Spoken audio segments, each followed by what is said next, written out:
Hey guys, welcome back to Release the Craftin. We're still here for the very final day, can you believe it, of a Cabinet of Curiosiprompts. That is the month-long challenge hosted by myself and my good buddy Tiff over at Amethyst Raven 342, where we are sharing hashtag Curiosiprompts, which is a bunch of fun word prompts to sort of generate some inventiveness. I almost forgot what the word was.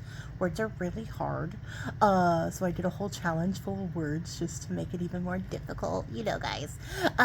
Anyways, we're trying to spark some inspiration and some creativity by giving you guys some interesting and unique words to play around with all month long so that you can come up with some cool things. And for the month, I am making tags. There is no requirement on what you could or couldn't make, so you could do whatever, but I decided to do tags for the entire month, and we are down to the final tag, the last tag in the pad O tags.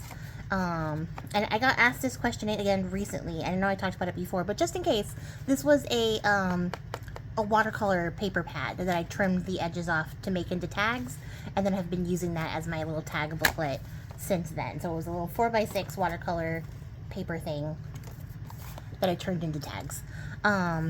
And what are we doing today?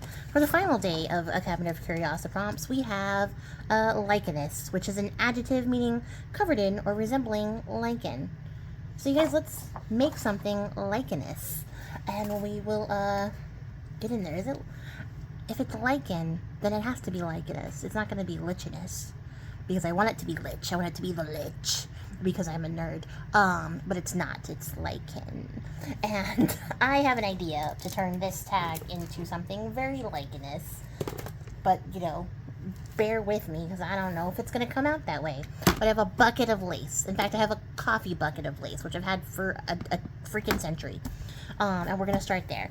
And then I got my little Fabri-Tac sitting up here in the upside down position so it comes out. And my whole thought process is to just randomly select a bunch of lace from here and apply it to this tag. Stay with me on this. I don't know how this is going to go. In fact, this is actually pretty interesting stuff. I'm okay with cutting this up. But I think we're going to start with one of these guys, though, towards the bottom. And we're gonna apply lace. And I don't know why I took this out, like I don't need it to also be ready to go at any moment. We're going to apply some lace, and I'm going to paint this up, and I'm turning it into a tag-o-lichen, a lichen tag. And if you guys don't know what lichen is, if you are not familiar with the term, lichen is actually a composite organism made of two things, the primary thing being fungus, the secondary thing usually being an algae or a type of cyanobacterium, which is a word I had to go look up because I knew that it was a fungus, but not a fungus. I did not know what made it not a fungus, and it's because it's also sometimes algae or other things, like a cyanobacterium. Did I go look up what a cyanobacterium was before I did this? So that I could be like, here's what a No, I didn't. That part, you gotta do yourself. So I will expect your immediate responses in the comments about what a cyanobacterium actually is. Because you guys are smart people and also very quick to help out when I don't know what something is. So I will be counting on you to fill in this gap in my knowledge. No pressure. So what do I do? I'm gonna reverse it, you know, because I like when we work it. I can only do that joke so many times. I was gonna do the whole Missy Elliott thing again. I'm not gonna punish you guys with more of that. But yeah, I'm not gonna be precious about anything for this part of the process because, first of all, as you guys know, I am going to build a background and then immediately cover it up. This has like a gross coffee stain on it. So probably best that it's ending up in something like this. That just covered all of that up. Ugh. More glue. I don't want to be wasteful with my lace, you know, like I'm not being precious, but I don't want to be wasteful. You know what I mean, Jelly Bean? Oh my gosh, so somebody on my timeline shared this really interesting like study about how women in the household have to do like 71% of the mental labor in addition to the regular labor they are already doing. Like their regular day-to-day jobs and stuff like that, but in the household. So if you have like kids and a husband and all that stuff, like you're doing 71% of the mental labor, and a lot of that takes the shape of you filling the gap in answering like questions and stuff, for somebody who has all of the tools to answer these same questions at their own personal disposal, and chooses to turn you into like his personal Google. And that also like sent me into a rage, because nothing irritates me more than somebody being like, oh, I think the weather's supposed to be cold today, but Priscilla, what's the weather supposed to be like? And I'm like, I'm not fucking Google. Because I have the tendency to be like, oh, I have an interesting fact about that or whatever. I then become, the information resource for like the people I work with, which is already irritating. So like having to bring that home would drive me absolutely insane. But that is the case. And then they were talking about it in conjunction with how like this like hands-off approach that men have sort of taken to parenting and the home, and the burden that they place on their wives to take up this extra slack, has led to men being more forgetful and being like more problematic as parents, because they don't know anything about anything, so they have to keep asking you like all the stuff, and then they don't pay attention because they don't have to, because they can make you do it for them. And like all of this stuff already, which is already highly irritating just to consider.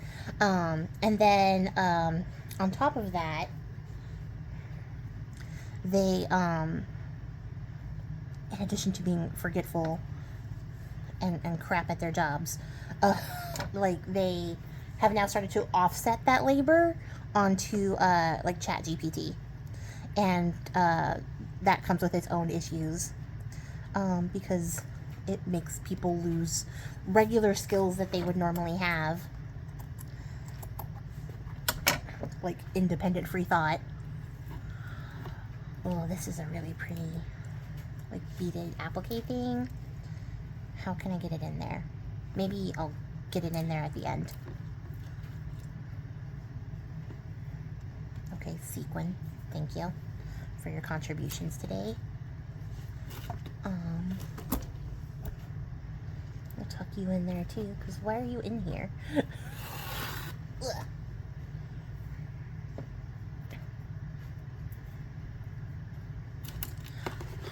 Buried the glue. I was like, oh no, where did it go? But yeah, so they're offsetting these things. So like instead of like calling their wives or harassing their wives to be like, hey, what goes in the diaper bag, they're being like, hey, ChatGPT, tell me what goes in the diaper bag. And like that's not a perfect solution either, because like it's not going to get everything that your child might actually need. But also like now it's making you rely on ChatGPT instead of your own brain to come up with these things. And so then you're losing like the cognitive function and skills that you would normally have, because you have offset this to AI, which is crazy work. I don't think I'm able to keep the holes in this one, so I'm gonna cover it up immediately. Don't at me.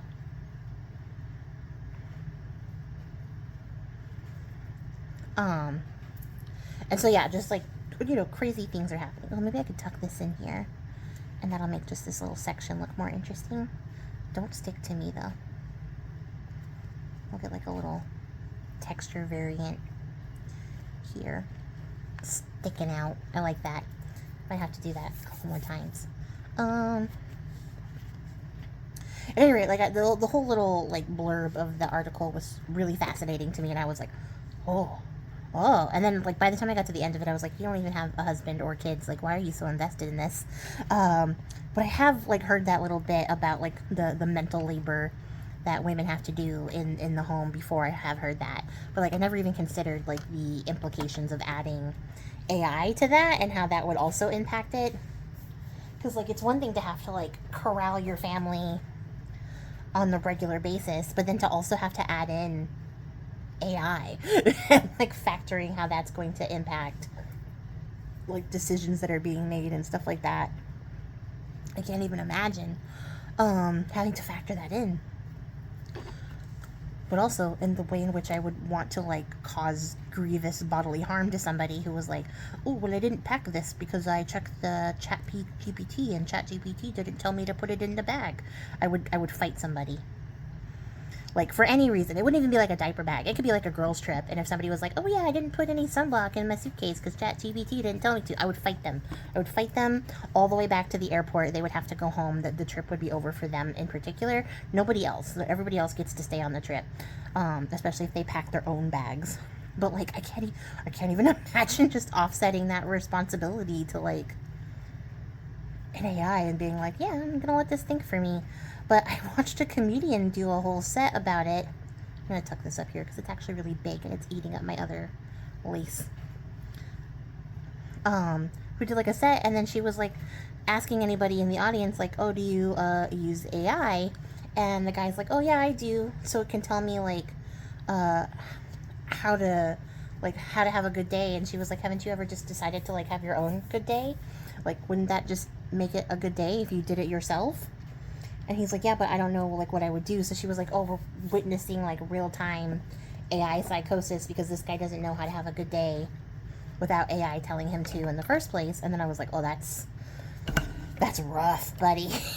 You know, like, that's really sad. And I'm like, I don't know, the more I read about AI psychosis, the more I'm like, you know, when this first started coming up and we were all like, hey, this needs regulations and ethics and like external review and stuff like that, and then they were like, we're gonna push back regulations and independent like study and stuff like that, and we're gonna make it something that's not like reasonable or feasible for the next several years. We're gonna push that back, you know, we're gonna push against it. And they were successful in doing that, where they were able to delay any sort of regulations around AI. I was like, oh, this is what we needed the regulations for, because AI psychosis is a terrifying thing. But I can't even imagine not knowing how to like have my own good day or anything like that, because I'm so dependent on like something else telling me like what kind of day I'm gonna have. It's just insanity. Insana lama ding dong. And yeah, I don't know. It was an interesting thing. She kept like trying to get him to see like why he could just decide that on his own and didn't need AI to tell him to do it. And he was just like, no, like I don't know what I would do if I didn't have, you know, freaking ChatGPT telling me how to have a good day. Or I think it was like getting dressed or something. I don't remember what it was, honestly. I should have like retweeted it. I think I reposted it on Instagram. But I should have done more with it. But like, I don't know if it was like what to wear or something like that. It was just something really basic and like stuff that you could independently decide without having to burn a bunch of fuel and you know, destroy the planet to do. You know, like you could definitely decide these things on your own without any supervision from anybody. And just the idea that he needed the AI to do this for him and could not see why he didn't need it was sad and also very scary and concerning. And I don't know why I decided to be such a downer here. I was talking about Lichen, and then I just got absolutely derailed by a conversation about AI, and I told myself I wasn't going to do that for the rest of this challenge, because I know I've hit you guys with some heavy topics, but here we are, back on the things that live rent-free in my brain. I actually really like this one. I might do it twice. Unless... well, yeah, but like this would just cover up everything. You should have done this earlier, Priscilla. What the heck? That would have been cool. But my fingers are so gross. I hate this so much. I'm gonna overcut because I can't really see where the line is.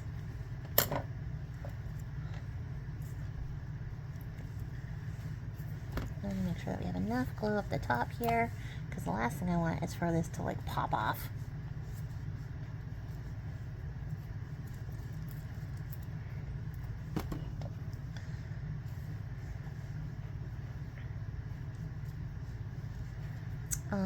What else? I had no other topics for this.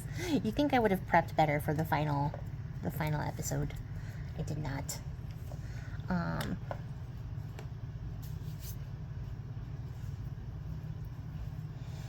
We have a couple ladies leaving our office, and the disparity between the two is actually a little bit like sad. It's also a little bit funny because I am that type of person, but it is a little bit sad because you can tell who people really liked and who people didn't like. So one of the ladies leaving is not on good terms with hardly anybody. So everybody's been giving her like the very polite, like, you know, nobody's been mean or like outright like nasty about it, but you know, like people aren't like crying about her leaving. They're just like, oh, okay, well, good for you. Like, we're glad that you're retiring. Like, good on ya. But like nobody's like emotionally invested in it. And then the other girl who's leaving, everybody is emotionally invested in. So there's like people crying, and they brought all these gifts, and they had a bigger party for her with a bigger cake, which I think the cake thing was inconsequential. I don't think that was intentional. Because I don't see my boss intentionally getting 2 different sizes of cake.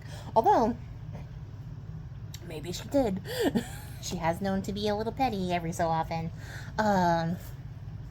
So that is possible. And she did make a mention that people weren't going to be sad that this lady was gone. And to be fair, she was just a weird lady. She wasn't even like rude particularly. She was just weird and nosy and also inattentive, which you're like, how do you do both? But yeah, you can. She did, I promise you. And like, I feel bad in the sense that like the responses are different, but like I didn't know these people with the same amount of time like these other girls have known. Other girls have been there way longer than I have. So, you know, they're the ones getting like really sad and emotional over the changes and stuff. And I'm just like, okay, well, yeah, you know, I'll miss you, but, you know, on to better things, like, move along. How do I feel? How do I feel? I feel like I might end up pulling these off. Because as fun as, like, the little beads are, I don't think that they are giving in the way that I want them to. I will find that later. But I kind of like the little flower pattern in here. Also do not need to spend this much time thinking about this lace arrangement. It's not going to matter that much in the long run. I mean, it is, but it isn't. You know what I mean? Like, it's not the main focus. The focus is the transformation. But I think a couple of these in there. And maybe I'll add some of the sequin in. Just not the bead. So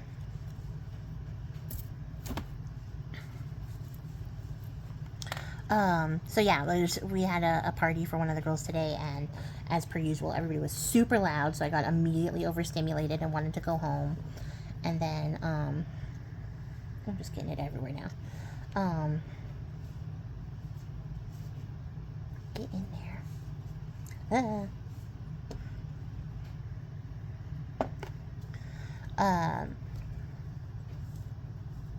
Why aren't you sticking to stuff? Stick. Not to me. Okay, so you can see that my Fabri-Tac is doing its own thing right now. Oh my god, I thought that was Nico. It was my shoes. She's on the other side.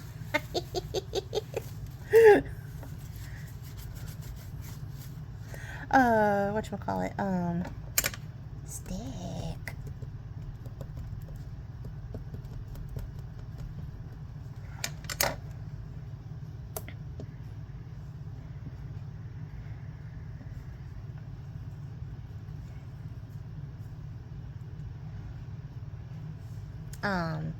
So yeah, so it was super loud. I got super overstimulated, and I wanted to go home, of course. And then they did Mexican food, so we had a bunch of tacos and stuff like that. And then there was a whole thing about like, oh, what's Priscilla gonna eat? And I was like, oh, Priscilla doesn't want to eat this because my tummy is so sensitive. And every time they tell me it's not spicy, they lie. Like, you know, like they're like, oh, it's not spicy.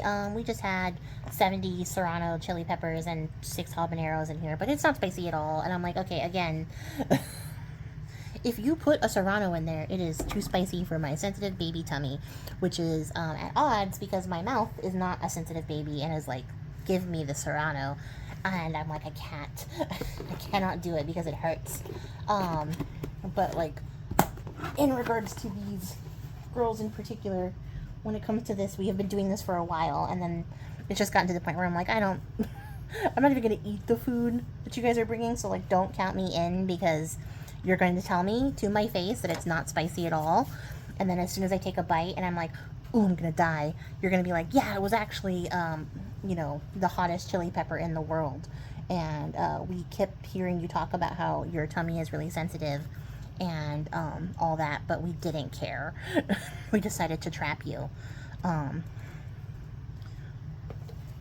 Gesso is what we're doing next. And so yeah, so I usually try to avoid it because I just know in my heart of hearts that I can't open this. That the upper body strength required is not present. Okay, that's not flattering at all.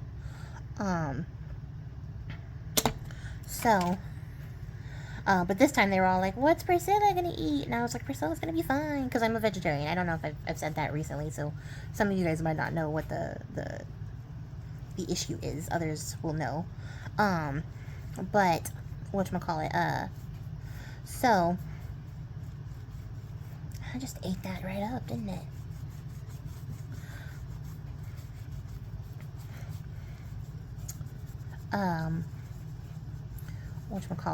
So yeah, they were all like, what's Priscilla gonna eat? And I was like, honestly, I'll have a little beans or something. There's a lady who will make beans without meat for me, so that's really nice. I really appreciate her for that, and she makes very good beans, so like, that is nice. But I was like, yeah, I'll just have like some beans and tortilla, like, I'll be fine. I'm gonna bring my own food anyways, you know, so I wasn't worried about it. But then they were like, no, we have to get something for Priscilla. And I was like, no, we don't. Because Priscilla doesn't want to die. It's like, you know, it's not even like I choose to not eat meat. That is a choice, for a couple of different reasons. Most of them ethical, but also practical, because my stomach will die if I eat meat. I got a really bad round of like gastritis and had some ulcer type issues forming from eating meat, so I had to stop eating meat. It was the whole elimination diet thing, and once I cut the meat out of my diet, I no longer had tummy pain, so I don't eat it anymore, and I haven't eaten it for years. But then, you know, it aligned with like my personal beliefs and stuff like that, so I was like, well, this is perfect, because I was down that road anyways. I am notoriously the friend who does not eat meat in most cases. When people hang out with me, I don't eat meat, and then they're like, I need to have a meat Priscilla, and so like, you know, you have to make a special trip to go find food that's like meat heavy, because I wasn't like big on meat before anyways.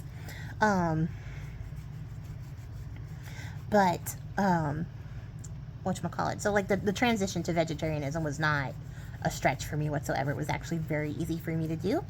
But since becoming a vegetarian, I have encountered the obstacle of finding food to eat when surrounded by people who are carnivorous in nature, mostly because they don't understand it. So like, trying to explain to people what I eat is always really like interesting and funny to me, because like, they just can't see like, well, what do you eat for a main dish without meat? And I'm like, food. I eat food. All sorts of things. And then like the fallback is always tofu, but I can't have soy either. So like, that is, you know, like the double-edged sword is I cannot have soy, and I'm a vegetarian.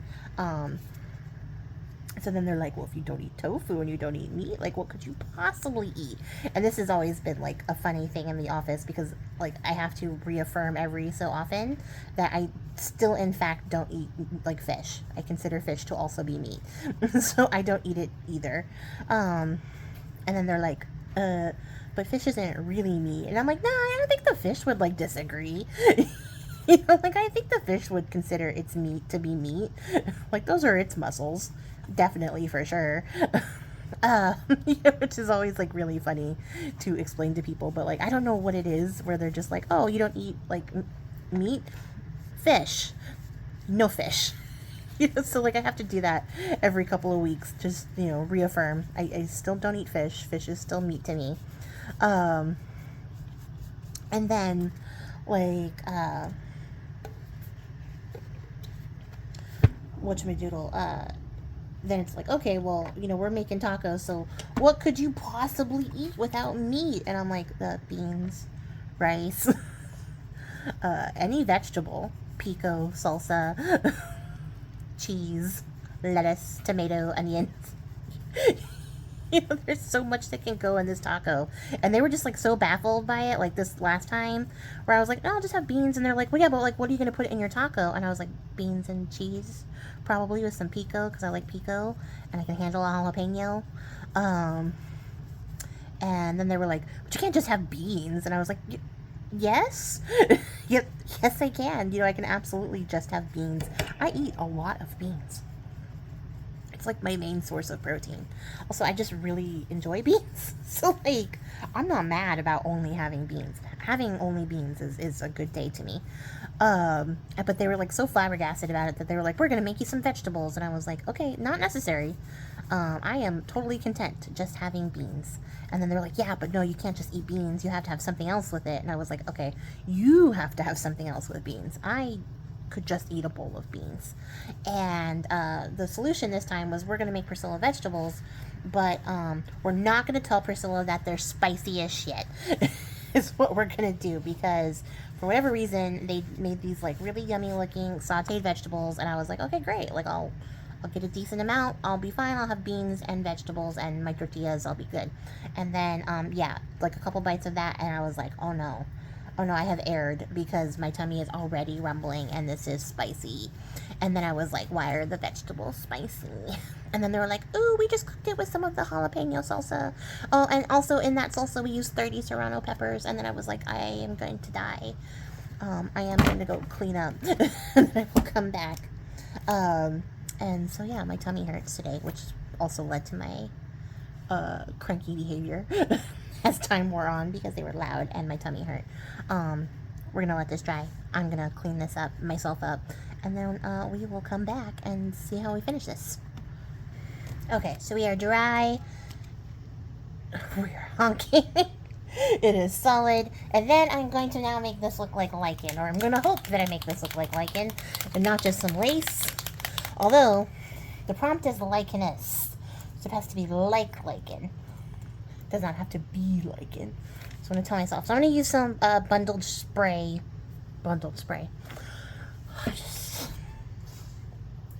Okay, I'm going to walk that one off.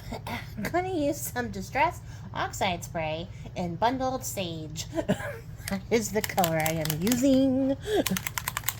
And I have to think about what other colors I want to use, because I only thought about this color because it's a nice lichen color.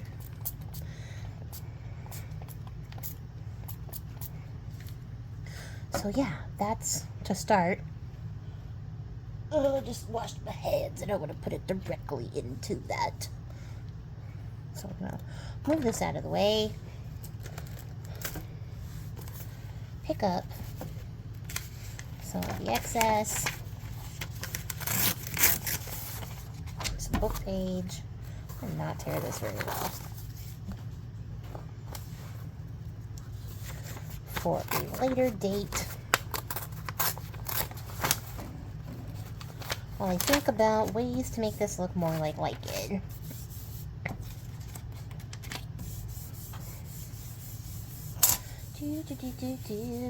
I don't have any ideas because my head is empty. I mean, the oxide spray itself is already doing a lot of the work, as you can see. Well, no, you can't see because it's way over here. But it is oxidizing, which is going to give it that nice, like, Dusty Miller type quality, if you've ever seen Dusty Miller. It's going to give it a very nice look. I don't know if I'm actually picking up color anymore at this point. I might just be moving it around.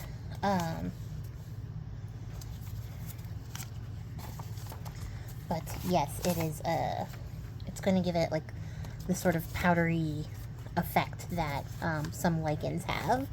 Some lichens do have like this greenish sort of pale powdery tone. Others are like bright, vibrant orange and sort of alien looking a little bit where you're like, ew, is that eggs or is that like, what is that? They're lumpy, bumpy. They come in all sorts of types. I don't remember. Spanish moss. Is that a lichen? I feel like somebody told me once it was a lichen, but I don't think I've actually personally confirmed if that's a lichen or a moss. I feel like it's a moss. But it grows very weird, so it could be a lichen. It's definitely not normal. I'll tell you guys that for sure.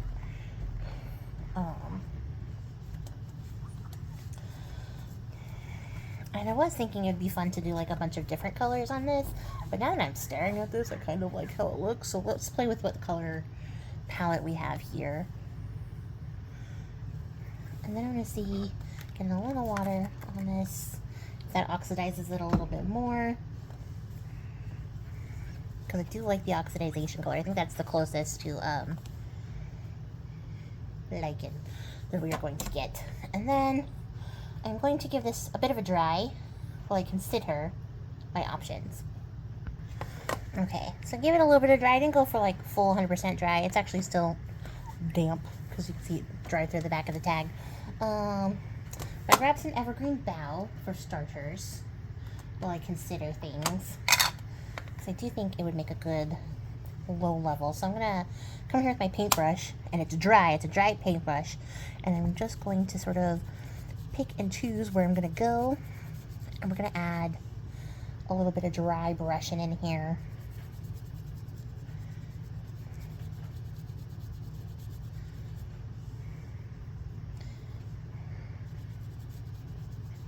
I think we're going to have a nice little colony lichen. So like maybe a couple different groups form together. That often happens. So I guess what I want to do is look for the other type that's like this type. But I can't remember if I used that 2 times or 3 times. It doesn't really matter. I don't have to be that precious about it. But I think getting some like green variations and shadows in here will help. So maybe we'll come underneath this and just bring out some of the darker shadowy bits.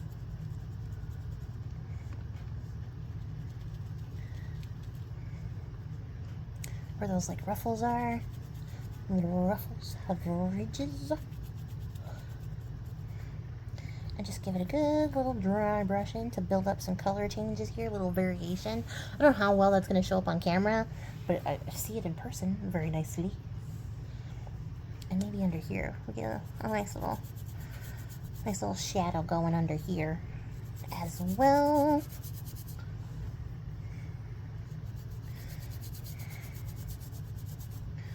And you come out just a little bit more so you can actually see it. Otherwise, I'm just coloring stuff you can't see.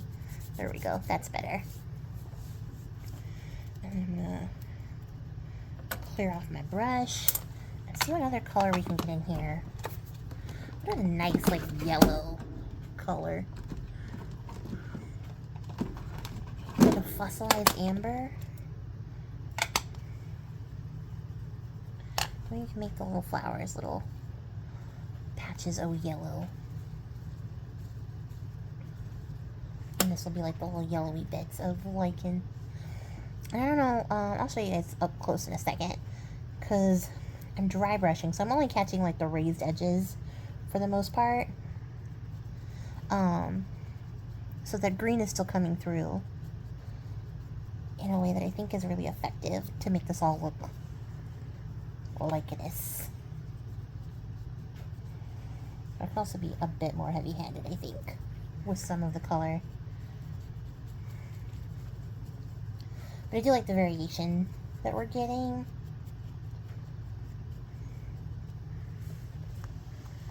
So like, I don't know if you guys can see, hopefully.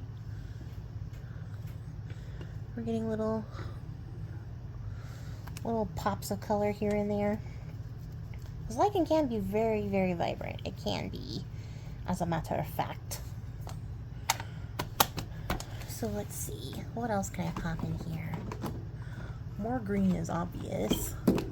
That's not where you were. But what color green? Forest moss. That seems like an obvious choice when talking about things that are mossy. And I probably could have got the yellow out of this brush better, but oh well. So where do we want to go with forest moss? Someplace crazy. Yeah, right in there.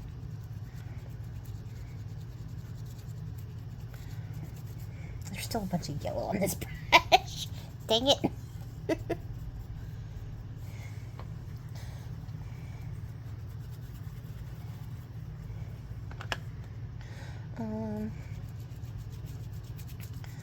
Just gonna get in there with a nice heavy hand and get underneath this like top layer. So I don't know, so you can kind of see like the color coming through.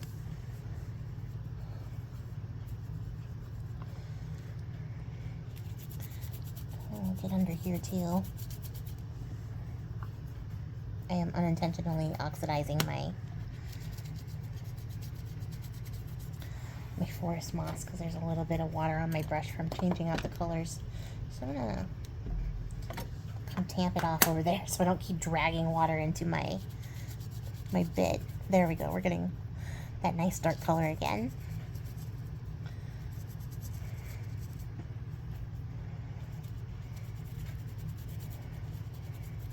I really like using it as an undercolor. I think that really is effective. So where else? Like in here? Yeah.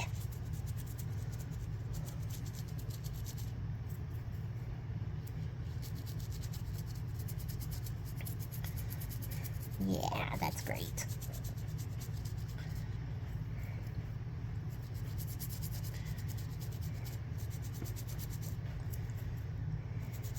Oh, this is coming along. I like it. It's like a lacy colony of fungi. Grossness. In fact, let's get more in here. Okay. Maybe we can pick those out a little bit. Make them little weird guys. And then, ooh, I really wish I had a yellow spray because I think like a spray of yellow would be good, like a bright yellow. I do also have spiced marmalade. And then to avoid oxidizing this palette, I'm gonna come over here with that as well. Go back. Where can we get some funky orange?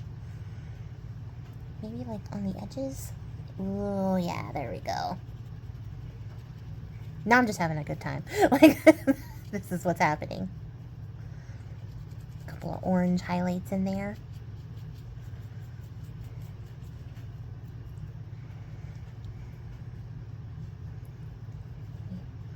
Right in here in the netting.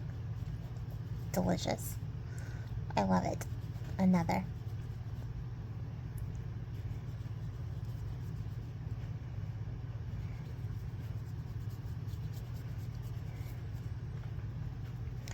Then see if I can brush it in here.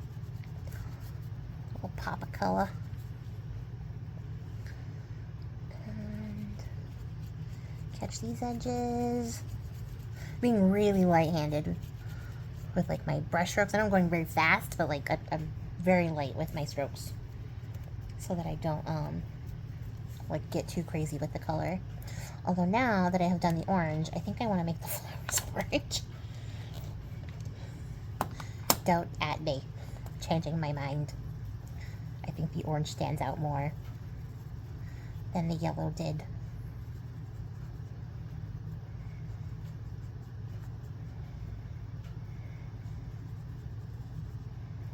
Yeah, I do like that better. I think the orange pops a little bit more off the green.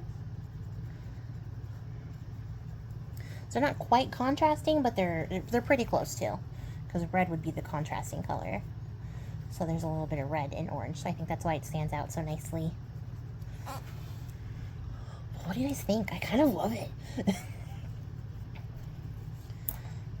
I kind of love it. It's giving like antiquated moss. You know, like it's got some old school vibe to it that I like. I want more lacy moss things. And everything in my heart says, emboss some gold powder on it and make it sparkle, but there's no reason to because lichen is not gold. So I'm going to stop myself here before I get carried away. You guys can see some of the details here. I really like it. I think it's really fun. I think it's coming along grand. So let's get it inked up. And then sticked up with its little label. And then, yeah, we'll be done. We'll be completely done with a Cabinet of Curiosiprompts. Oh yeah, framing it in nice with the brown. That's coming through.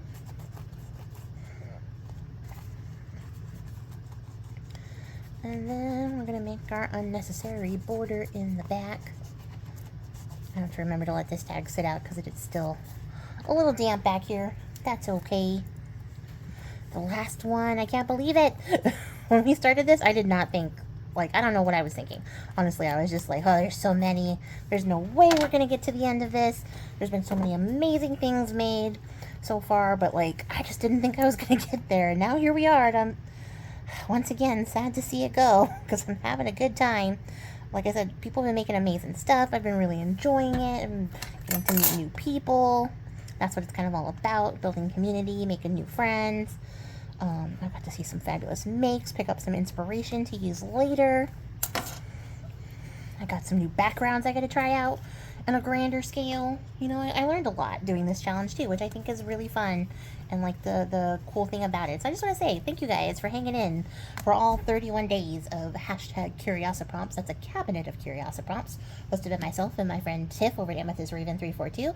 Go see what she does there. Don't worry, I'll do a full recap of everything I made so you guys can see all the tags for the month. I will do that shortly. And then, yeah, we'll say goodbye to #Curiosiprompts. And don't forget to check out the playlist. You guys can see all the cool makes that everybody made. And again, thank you guys for participating, for joining in on the crafting, on the commenting, and all the shares and stuff I've been seeing. You guys are really cool. You're really amazing, and your support makes all of this fun and possible. So, like, thank you guys for that. My fingers are so messy. Oh my god.